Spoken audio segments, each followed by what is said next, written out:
Hello guys! Welcome to my channel. This is Viewer Cyprus. Magluluto tayo ng pininyahang manok. Ito guys yung ating sangkap. Yung chicken wings ang gagamitin natin dito. Pinya at saka bell pepper na red and green and yellow is yung pineapple.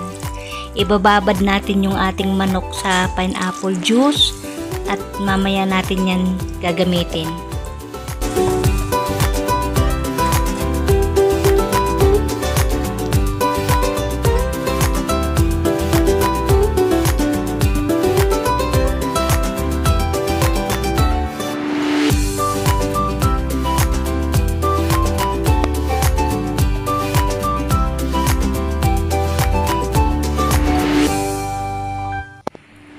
Ayan guys, yung ating chicken na binabad natin sa pineapple juice at yung sangkap natin na gagamitin mamaya sa ating pininyahang manok.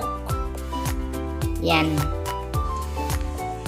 Una is magpapainit tayo ng mainit na mantika. Mainit talaga guys ha. Yung lulutuin natin is sibuyas muna. Tapos maya-maya ng konti ay isusunod natin ang ating kamatis.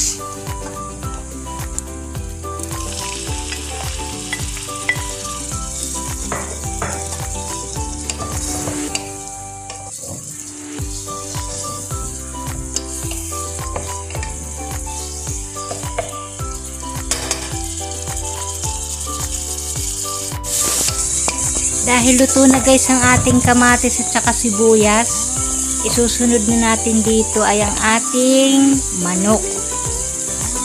Pakukulayan natin sila ng konti bago natin sila lagyan ng ricado.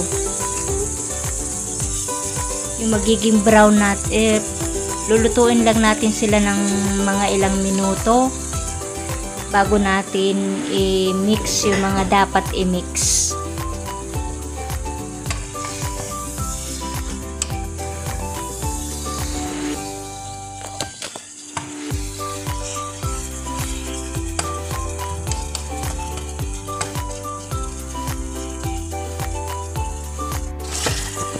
Ayan na guys, may napansin na kayo, medyo nag-iba na yung ating manok, yung kulay ng manok natin.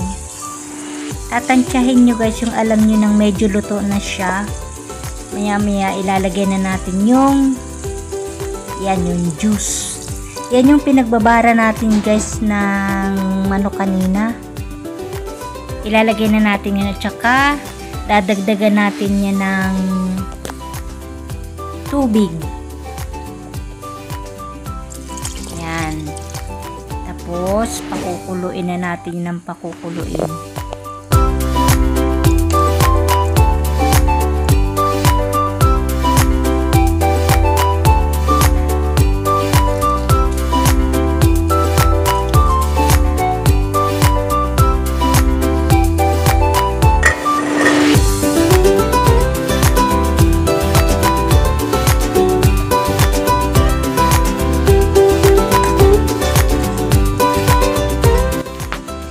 Ayan na guys, dahil nag-i-start na siyang kumulo, ilalagay na natin yung ating carrots at saka yung ating pineapple chop. Tapos, pakukulin natin yan ng mga ilang minuto bago natin, medyo patagalin pa natin ng konti guys, yung pineapple at saka yung carrots. Tapos, sinunod ko na yung gatas. Evaporated yan guys ha, hindi yan condensed, evaporated milk. Pwede rin kayong maglagay ng ng fresh milk. Hindi guys condensed ha, mali yung condensed, matamis yun. Ayan, tapos nilagay ko na yung dyan, yung aking bell pepper na green at saka red. Dahil luto na guys lahat yan, natimplahan na natin bago natin isunod yung ating last na yan guys, kasi hindi dapat natin lutuin yan ng medyo matagal kasi lalambot. Masarap yung medyo half cook yung ating niluluto, yung hindi siya durog or hindi siya lata. Masarap.